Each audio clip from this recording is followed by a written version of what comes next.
तो टेट्रासाइक्लिन उन एंटीबायोटिक्स को कहा जाता है जिनके स्ट्रक्चर के अंदर 4 साइक्लिक रिंग्स होती हैं।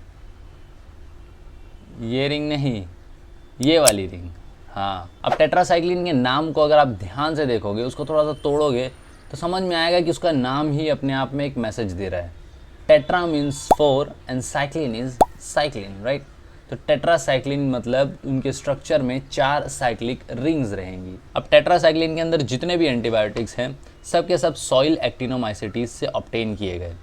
और इसके अंदर जो सबसे पहला ड्रग, टेट्रासाइक्लिन तो क्लास है, लेकिन उसके अंदर जो सबसे पहला ड्रग डेवलप हुआ उसका नाम था क्लोर टेट्रासाइक्लिन। वो 1948 में हुआ by the scientist name Benjamin Duggar. और उसने जिस फंगस का इस्तेमाल किया उसका नाम था स्ट्रेप्टोमाइसिस ऑरियोफेशियंस। अब देखो, जब टेट्रासाइक्लिन डेवलप हुआ, जिस टाइम पे वो इजाद हुआ, उस टाइम पर 2 और एंटीबायोटिक्स प्रेजेंट थे, पेनिसिलिन एंड स्ट्रेप्टोमाइसिन। वो पहले से डिस्कवर हो चुके थे, लेकिन टेट्रासाइक्लिन ने काफ़ी अच्छा कंपटीशन दिया। उसका रीज़न ये था कि टेट्रासाइक्लिन ओरली काफ़ी अच्छा इफेक्ट शो करता है, और हम कह सकते हैं कि ओरली ही दिया जाता है इस ड्रग को, दूसरे रूट से इतना ज़्यादा प्रेफर नहीं किया जाता। उसके अलावा इसका स्पेक्ट्रम भी काफ़ी ज़्यादा ब्रॉड था, बहुत सारे बैक्टीरियाज पर ये अपना इफेक्ट देता था, और इसी वजह से इसका नाम भी पड़ गया ब्रॉड स्पेक्ट्रम एंटीबायोटिक्स। रियली इसका नाम पड़ गया ब्रॉड स्पेक्ट्रम एंटीबायोटिक्स। अब इसके एग्जांपल्स की बात की जाए तो टेट्रासाइक्लिन, ऑक्सीटेट्रासाइक्लिन, डेमिक्लोसाइक्लिन, डॉक्सीसाइक्लिन, मीनोसाइक्लिन। और मैं आप लोगों को अभी बता देता हूँ कि डॉक्सीसाइक्लिन और मिनोसाइक्लिन सबसे अच्छे ड्रग्स हैं इस पूरी क्लास के अंदर। उसके अलावा एक नई सिंथेटिक सब क्लास भी डेवलप हुई है टेट्रासाइक्लिन के अंदर, जिसका नाम है ग्लाइसिल साइक्लिन। ये सिंथेटिक है, और इसके अंदर जो ड्रग आता है उसे कहते हैं टिगेसाइक्लिन। अब बात करते हैं इसके मैकेनिज्म की, और मैकेनिज्म काफ़ी इंटरेस्टिंग है, थोड़ा ध्यान से सुनना। तो देखो, सबसे पहले बात की जाए तो टेट्रासाइक्लिन जो है वो बैक्टीरियोस्टैटिक है, मतलब बैक्टीरिया की ग्रोथ को रोक देता है, किल नहीं करता है। और ये करता है कैसे? तो एक लाइन में बोला जाए तो प्रोटीन सिंथेसिस को इनहिबिट करता है। ठीक है, थोड़ा सा और अंदर जाकर देखते हैं। अभी मजा आएगा ना भिड़ो। प्रोटीन सिंथेसिस होता कैसे? तो नॉर्मली जो हमारा एमआरएनए होता है उसके ऊपर राइबोसोम्स होते हैं। राइबोसोम्स एमआरएनए को रीड करते हैं और प्रोटीन की सिंथेसिस होती है। सिंपल सा ये मैकेनिज्म है। अब इस प्रोसेस को थोड़ा सा और जूम करके देखें कि राइबोसोम के अंदर एक्चुअली में चल क्या रहा है। नॉर्मली क्या होता है कि एमआरएनए जो है वो हमारे दोनों राइबोसोम के सब क्लास के बीच में से गुजरता है, और राइबोसोम आगे मूव करता रहता है, जिस वजह से रीडिंग होती है। अब जिस जगह पर राइबोसोम रहता है उस जगह पर एमआरएनए में 2 इंपॉर्टेंट लोकेशंस होती हैं। एक होती है पी लोकेशन और एक होती है ए लोकेशन। पी को कह सकते हैं पेप्टिडिल लोकेशन और ए को कहते हैं एसेप्टार लोकेशन। तो अब इन दोनों लोकेशंस पे होता क्या है? तो देखो, इस पूरी स्टोरी के अंदर एक और इम्पॉर्टेंट कैरेक्टर है, और वो है टीआरएनए। टीआरएनए का काम क्या होता है कि वो अमाइनो एसिड्स लेकर आता है। अमाइनो एसिड जिसे हम जोड़ जोड़कर प्रोटीन बनाएंगे। तो अमाइनो एसिड वो लेकर आता है और वो आकर बैठता है एसेप्टार लोकेशन पे, ए लोकेशन पर आकर बैठता है अमाइनो एसिड लेकर। अब जो हमारी चेन अब तक बनी हुई है वो प्रेजेंट होती है पेप्टिडिल लोकेशन पर। अब जैसे ही टीआरएनए अमाइनो एसिड लेकर एसेप्टार लोकेशन पर बैठता है तो पेप्टिडिल लोकेशन पर जो अमाइनो एसिड है उसके साथ नए वाले अमाइनो एसिड की बॉन्डिंग कराई जाती है, जो कि टीआरएनए लेकर आया है अभी। अब जैसे ही इन दोनों की बॉन्डिंग हो जाती है तो हमारा राइबोसोम थोड़ा सा आगे मूव करता है। अब राइबोसोम जब आगे मूव करेगा तो जो पेप्टिडिल लोकेशन थी वो राइबोसोम के बाहर आ जाएगी, और एक नई लोकेशन आगे से राइबोसोम के अंदर एंटर करेगी। अब सबकी पोजीशंस फिर से चेंज हो गई। जो पहले एसेप्टार लोकेशन था अब वो पेप्टिडिल लोकेशन बन चुका है, और एक नया एसेप्टार लोकेशन राइबोसोम के अंदर आ गया है। अंडरस्टैंड? तो इस तरीके से पूरी प्रोसेस वापस होगी। वापस से टीआरएनए आएगा, बॉन्डिंग होगी, राइबोसोम आगे बढ़ेगा।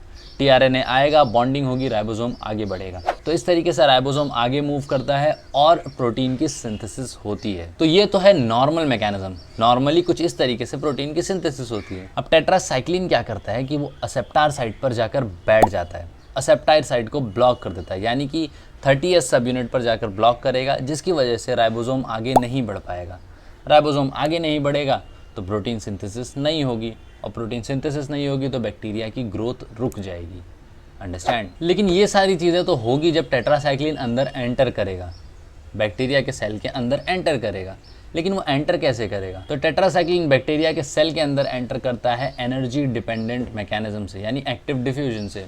उसके अलावा ग्राम नेगेटिव की बात की जाए तो उसके अंदर पोरिन्स होते हैं, पोरिन्स के थ्रू एंटर करता है। पोरिन समझ लो कि एक होल होता है बैक्टीरिया के सेल वॉल में, ये ग्राम नेगेटिव में होता है, तो वहाँ से डायरेक्टली टेट्रासाइक्लिन एंटर कर जाता है। अब ये तो बात हो गई टेट्रासाइक्लिन के मैकेनिज्म की। अब बात करते हैं इसके बैक्टीरियल स्पेक्ट्रम की।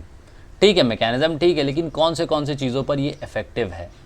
तो स्टार्टिंग में जब ये इंट्रोड्यूस किया गया तो उस टाइम पर ये काफ़ी सारे ऑर्गेनिजम्स पर भी इफेक्टिव था, सिर्फ वायरस और फंगाई को छोड़ के सारे ऑर्गेनिजम्स पे इफेक्टिव था। उसके अलावा बैक्टीरिया के अंदर कोकाई की बात की जाए तो ग्राम पॉजिटिव, नेगेटिव कोकाई सब पर इफेक्टिव था, कुछ को छोड़ के, जैसे कि स्ट्रेप्टोकोकस पायोजीन्स, स्टेफिलोकोकस ओरियस और एंटेरोकोकाई को छोड़कर बाकी सब पर इफेक्टिव था ये। उसके अलावा ग्राम पॉजिटिव बेसिलाई की बात की जाए तो मोस्टली ग्राम पॉजिटिव बेसिलाई पर भी इफेक्टिव था, जैसे कि क्लोस्ट्रीडिया, लिस्टीरिया, कॉर्नीबैक्टीरिया, बैसिलस एंथ्रासिस, इन सब पर इफेक्टिव था, एक्सेप्ट माइकोबैक्टीरियम। माइकोबैक्टीरियम पर इतना ज़्यादा इफेक्टिव नहीं था, लेकिन माइकोबैक्टीरियम के अंदर भी माइकोबैक्टीरियम लेप्रे के ऊपर थोड़ा इफेक्ट था, वो भी मिनोसाइक्लिन का, ओनली मिनोसाइक्लिन, माइकोबैक्टीरियम लेप्रे के ऊपर। उसके अलावा ग्राम नेगेटिव बेसिलाई की अगर बात की जाए तो Haemophilus ducreyi, vibrio cholera, Helicobacter pylori and Brucella, इन सब पर इफेक्टिव है। लेकिन जितने भी एंटेरोबैक्टीरियासी हैं जैसे कि प्रोटियस, क्लेप्सिएला, सैल्मोनेला, इन सब पर इनका कोई इफेक्ट नहीं है। उसके अलावा रिकेट्सिया और क्लेमिडिया भी सेंसिटिव है इससे। उसके अलावा प्रोटोजोवा जैसे कि एंटामीबा हिस्टोलाइटिका या तो फिर कोई प्लाज्मोडियम है तो उनके ऊपर भी इफेक्ट है, लेकिन हाई डोज पर। अब बात की जाए कि रेजिस्टेंस कैसे डेवलप होगा तो उसमें भी दो मैकेनिज्म है। पहला तो ये है कि सिंपली जो बैक्टीरिया है वो टेट्रासाइक्लिन को पंप आउट करने की कैपेसिटी अपने अंदर डेवलप कर लेगा, मतलब टेट्रासाइक्लिन को सिंपली वो सेल से बाहर फेंक देगा। दूसरा मैकेनिज्म ये है कि कोई एक ऐसा एंजाइम डेवलप कर ले जो एंजाइम टेट्रासाइक्लिन को डीएक्टिवेट कर दे। तो इस तरीके से बैक्टीरिया अपने अंदर रेजिस्टेंस डेवलप कर सकता है टेट्रासाइक्लिन के अगेंस्ट। अब बात करें फार्माकोकाइनेटिक्स की, तो ये टेट्रासाइक्लिन जो है वो ओरली ही दिए जाते हैं। क्यों दिए जाते हैं आगे बताता हूँ।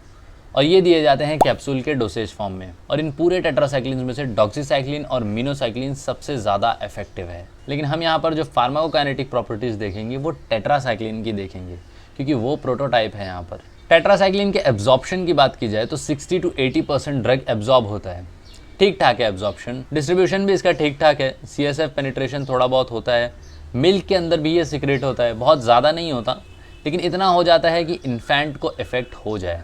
मेटाबोलाइज इतना ज़्यादा नहीं होता ये, क्योंकि एक्सक्रीशन इसका फास्ट है, रैपिडली यूरिन के थ्रू एक्सक्रीट हो जाता है। इसकी हाफ लाइफ कुछ 6 से 10 घंटे की रहती है। दूसरी बात यह है कि इनके अंदर चिलेटिंग प्रॉपर्टीज़ होती है, यानी कि मेटल के प्रेजेंस में ये एक अनएब्जॉर्बेबल कॉम्प्लेक्स फॉर्म करता है।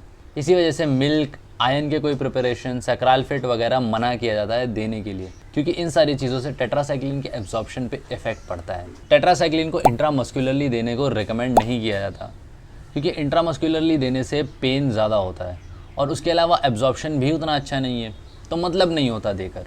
आईवी की बात की जाए तो स्लोली इंट्रावेनसली हम इसे दे सकते हैं, लेकिन सीवियर कंडीशन में, जहाँ पर बहुत ज़्यादा ज़रूरत हो सिर्फ वहीं पर ही यूज़ किया जाता है आईवी के थ्रू। टॉपिकल प्रिपरेशंस का यूज़ करने पर भी मना किया जाता है, क्योंकि हाइपर सेंसिटिविटी का रिस्क थोड़ा सा बढ़ जाता है। अब टेट्रासाइक्लिन के एडवर्स इफेक्ट्स की बात की जाए तो गैस्ट्रिक पेन हो सकता है, नौशिया हो सकता है, वॉमिटिंग हो सकता है, डायरिया हो सकता है, जॉन्डिस के भी कभी कभी केसेस देखने को मिल जाते हैं। उसके अलावा किडनी डैमेज भी कभी कभी देखने को मिलता है, लेकिन सिर्फ उन पेशेंट्स के अंदर जिनके अंदर पहले से किडनी का कुछ प्रॉब्लम रहा हो। टीथ एंड बोन्स पर कुछ इफेक्ट्स देखने को मिल सकते हैं, क्योंकि इसकी चिलेटिंग प्रॉपर्टी है तो दांत और हड्डियों में जाकर ये जमा हो सकता है। इसीलिए डेवलपिंग चाइल्ड और इन्फेंट्स को देने को बिल्कुल मना किया जाता है। कभी कभी ये भी देखा गया है कि टेट्रासाइक्लिन जो है वो इन्फेंट्स के अंदर इंट्राक्रेनियल प्रेशर को इंक्रीज कर देता है। उसके अलावा हाइपर सेंसिटिविटी देख सकते हैं या डायबिटीज़ इंसिपिडस भी हो सकता है।